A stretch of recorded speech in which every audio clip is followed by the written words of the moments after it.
வணக்கம். இன்றைய முக்கிய செய்திகள். தமிழக வெற்றிக் கழக அரசின் முதல் சட்டமன்ற கூட்டத்தொடர் ஜூலை மாத முதல் வாரத்தில் தொடங்கும் என்று கூறப்படுகிறது. மேலும் ஆளுநர் உரையுடன் தொடங்கும் இக்கூட்டத்தொடரில் நிதியமைச்சர் மரிய வில்சன் அவர்கள் 2026-27 ஆண்டிற்கான முழுமையான நிதிநிலை அறிக்கையை தாக்கல் செய்ய உள்ளார் என்றும் தகவல் வெளியாகியுள்ளது. தமிழ்நாடு முழுவதும் விதிமீறலுடன் செயல்பட்டு வந்த 67 கல் குவாரிகள் தற்காலிகமாக மூடப்பட்டுள்ளது. சிவகாசி கோணம்பட்டி இடையே பேருந்து சேவையை அமைச்சர் கீர்த்தனா அவர்கள் பொதுமக்கள் பயன்பாட்டிற்காக தொடங்கி வைத்தார். தமிழ்நாட்டில் பள்ளி சீருடையில் வரும் அனைத்து மாணவ மாணவிகளும் தங்களது இருப்பிடத்திலிருந்து பள்ளி வரை எந்தவித கட்டணமின்றி அரசு பேருந்துகளில் முற்றிலுமாக இலவசமாக பயணிக்கலாம் என்று போக்குவரத்துறை அமைச்சர் தமிழன் பார்த்திபன் அவர்கள் அறிவித்துள்ளார். சாம்சங் நிறுவனத்தின் செமி கண்டக்டர் பிரிவானது தனது சிப் விற்பனை மூலம் 49 மடங்கு கூடுதல் வருவாயை கடந்த காலாண்டில் ஈட்டியுள்ளது. தமிழகம் முழுவதும் உள்ள அனைத்து தனியார் பள்ளிகளுக்கும் அரசு நிர்ணயித்துள்ள கல்வி கட்டண விவரம் வெளியானது.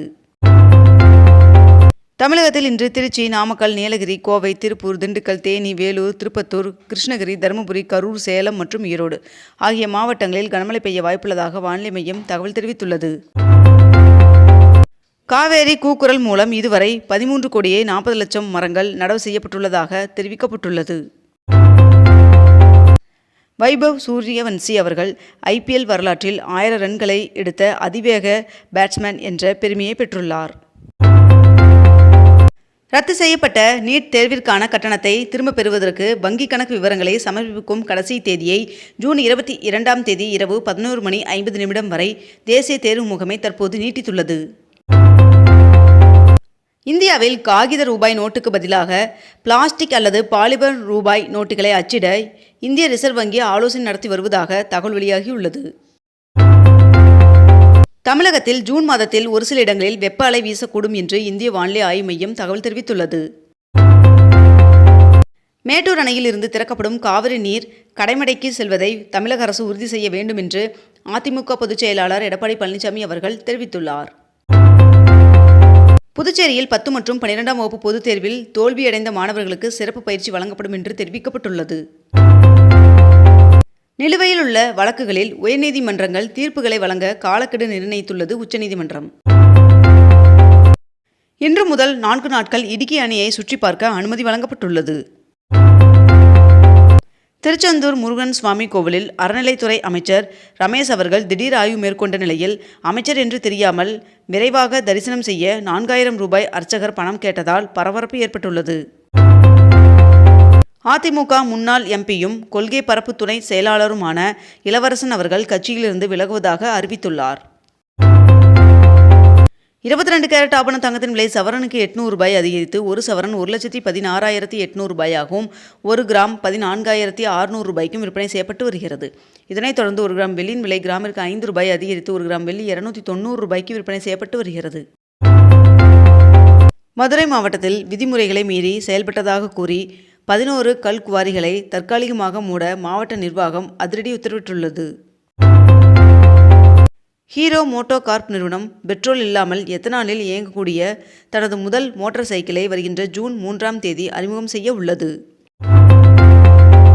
அரசுமுறை பயணமாக டெல்லி சென்ற முதல்வர் விஜய் அவர்கள் சென்னை திரும்பினார். கர்நாடக முதலமைச்சர் சித்தராமையா அவர்கள் தனது முதல்வர் பதவியை ராஜினாமா செய்துள்ளார்.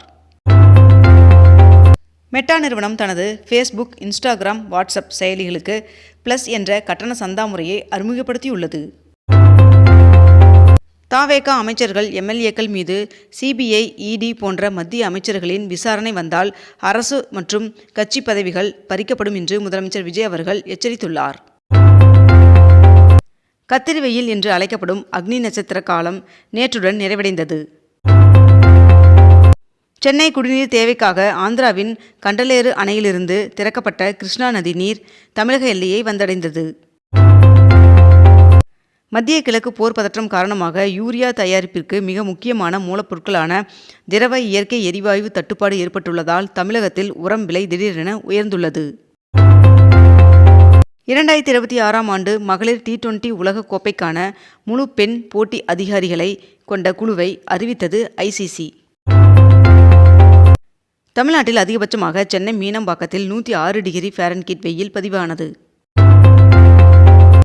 பரந்தூரில் புதிய விமான நிலையம் அமைக்கும் பணிகளை தமிழ்நாடு அரசு நிறுத்தி வைத்துள்ளது. தேமுதிக மாவட்ட செயலாளர்கள் கூட்டம் வருகின்ற 31ஆம் தேதி காலை 10 மணிக்கு நடைபெறும் என்று பிரேமலதா விஜயகாந்த் அவர்கள் அறிவித்துள்ளார். அரசு பணியாளர் தேர்வாணையம் 2026ஆம் ஆண்டு சிவில் சேவைகள் தேர்விற்கான தற்காலிக விடை குறிப்பை வெளியிட்டுள்ளது. 2500 கோடி ரூபாய் மதிப்புள்ள பிணைய பத்திரங்கள் வருகின்ற 2ஆம் தேதி ஏலம் விடப்படும் என்று நிதித்துறை தகவல் தெரிவித்துள்ளது. ஓசூர், கோவை மற்றும் மதுரை மெட்ரோ ரயில் திட்டங்களுக்கு தேவையான நிதி ஒதுக்கீடு செய்ய வேண்டும் என்று ஒன்றிய நிதி அமைச்சரிடம் முதலமைச்சர் விஜய் அவர்கள் கோரிக்கை விடுத்துள்ளார்.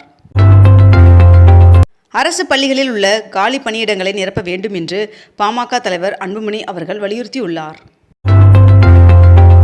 பிரதமர் நரேந்திர மோடி அவர்களின் தலைமையிலான அரசு பதவியேற்று 12 ஆண்டுகளை நிறைவு செய்ததை குறிக்கும் வகையில் தேசிய ஜனநாயக கூட்டணி ஆளும் 22 மாநிலங்கள் மற்றும் யூனியன் பிரதேசங்களில் முதல்வர்கள் மற்றும் துணை முதல்வர்கள் மாநாடு அடுத்த மாதத்தில் 2வது வாரத்தில் நடைபெற உள்ளதாக தகவல் வெளியாகியுள்ளது.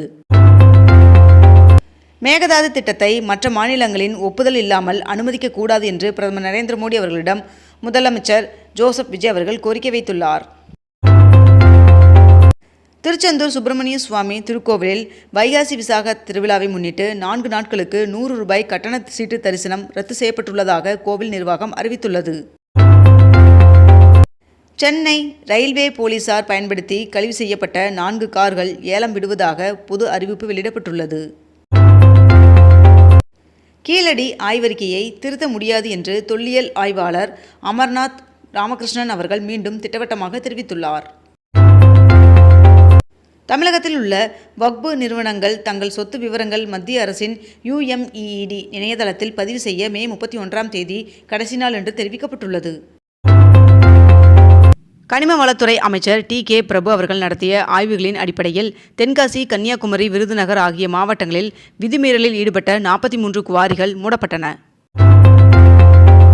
எரிபொருள் விலை உயர்வால் உள்நாட்டு விமான சேவைகளை 22% வரை குறைக்க ஏர் இந்தியா நிறுவனம் திட்டமிட்டுள்ளதாக தகவல் வெளியாகியுள்ளது.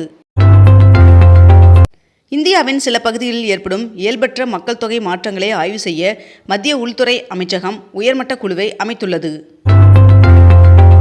டெல்லியில் நடந்த குவாட் மாநாட்டின் போது முக்கிய கனிமங்கள் மற்றும் அரிய வகை தனிமங்களின் விநியோக சங்கிலியை வலுப்படுத்த இந்தியா, அமெரிக்கா இடையே ஒப்பந்தம் கையெழுத்தானது. CBSE 9 மற்றும் 10ஆம் வகுப்புகளில் மும்மொழி கொள்கையை அமல்படுத்தப்பட்டிருப்பது குறித்து நாடாளுமன்ற குழு ஆலோசனை நடத்த உள்ளது. இத்துடன் இன்றைய தலைப்புச் செய்திகள் நிறைவடைகின்றன. மேலும் இதுபோன்ற அண்மை தகவல்களை உடனுக்குடன் தெரிந்து கொள்ள அக்னிபூ சேனலை சப்ஸ்கிரைப் செய்து கொண்டு தொடர்ந்து இணைந்திருங்கள். நன்றி, வணக்கம்.